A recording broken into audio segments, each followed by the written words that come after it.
Meron ba kayong napansin doon nung ako'y nagtatanong sa kanilang dalawa? Meron ba kayong napansin nung tinatanong ko yung dalawang testigo kung sino po yung sumasagot?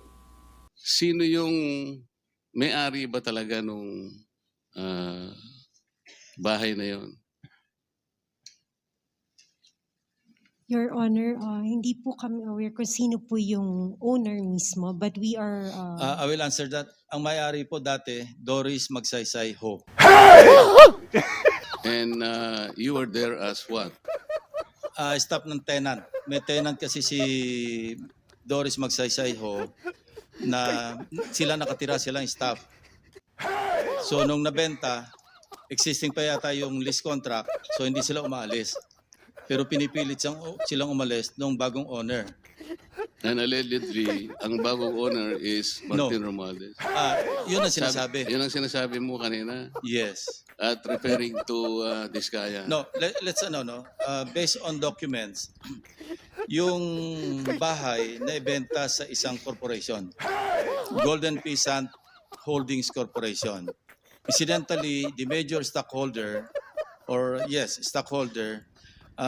also used to sit in the board of at least 2 corporations associated with the former speaker.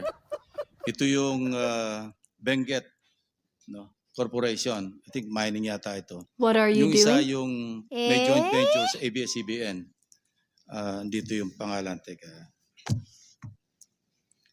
Romualdez something.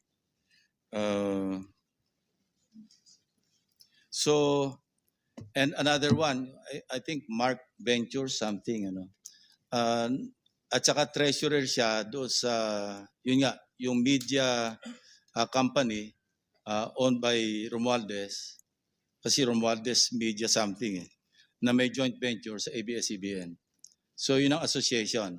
So, no, we're not trying to implicate the former speaker. Hindi tayo nagta-target dito. Dumating lang sa ating attention, but we cannot disregard because sabi ko nga, there were persistent reports na ang initial information nga sa pangalan ni Diskaya na or kay Diskaya na ibenta. So it appears now na hindi totoo kasi ang naging role lang allegedly ni Carla Diskaya, yun nga, dumating siya doon February or January at sinasabihan sila, umalis na kayo dyan. So yun lang ang pinagtataka natin. So hindi naman ito enough to implicate or to implead the former speaker. But this is something that the OJ or the ombudsman can follow through. We are only providing a lead for whatever it is worth. Yun lang ang purpose dito. Because if you really want to go after the so-called, sabi nyo nga, wag yung sapsap at saka mga dilis, hanapin yung malaking isda. And this is the direction that we are taking. But I repeat, hindi ito enough, itong information is not enough to implicate, not even implicate the former speaker. This is just, we may just consider this as a lead kasi merong connection. But of course, dininay naman ni Carla Diskaya, so let's leave it at that. Kasi po, kung nagtatanong ang isang katulad namin at dinidirekta yung tanong sa kanya, dapat siya po yung sumagot, di ba? Iwanan na po natin yung kung hindi nyo napansin. Ang ibig ko lang sabihin dito, tinatanong ko po siya, bakit kaya kayo napunta doon kung ang inyong layunin lang pala ay ituro yung Diskaya na sila pala yung ginamit na nagpapaalis sa kanila dahil yung daw bagong may-ari, kailangan na yung bahay at humihingi sila ng ilang panahon pa lang dahil napakahirap maglipat ng kanilang mga gamit. So yung pala si Diskaya lang pala yung itinuturo na siya yung nandun. Ayaw namang aminin ni Diskaya na hindi nga ako nakapunta dyan sa South Forbes na yan ba't ako na naman ang tinuturo ninyo? Pwede ko po bang malaman, kayo po nagtuturo kayo, nakatakip ang mukha nyo. Ako po na tinuturo nyo, wala bang karapatan na makita ko man lang ang mukha nyo. Ayaw po, hindi rin pinaalis yung mga maskara. Pero ang isa pong importante doon na dapat napansin nyo, yung sinabi nilang address, 30 Tamarind Street. Kung napapansin nyo, yun ay bahagi ng paglalahad ni Saldico na sinabi niya yung isang 1 billion pesos ay doon i-deliver.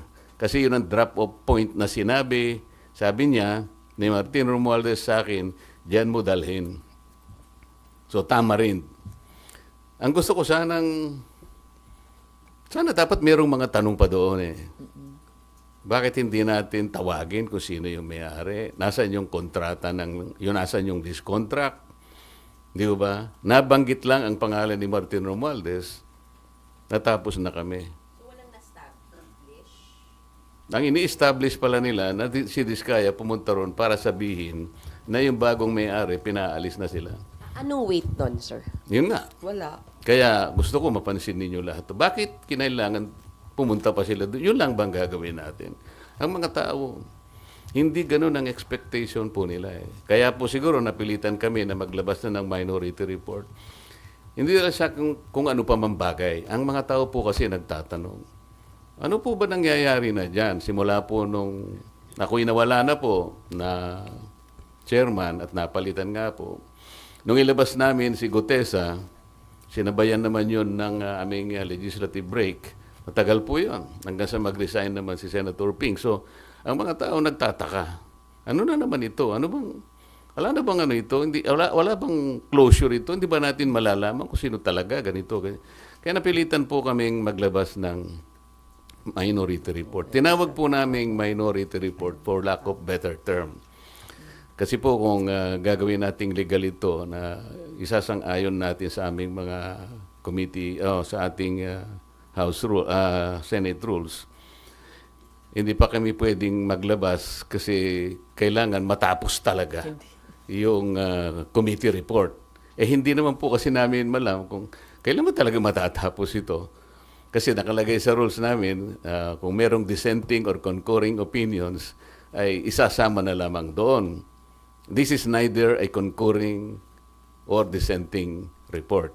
Kaya tinawag naming minority report sa pag-aakala naming magagamit po ninyo. Nandito po yung aming observations, meron kaming findings, nandito yung issues, nandito yung mga recommendations namin, nandito po yung set of possible legislative measures na pwedeng at ginagawa na po namin na pwede naming i-file in aid of legislation.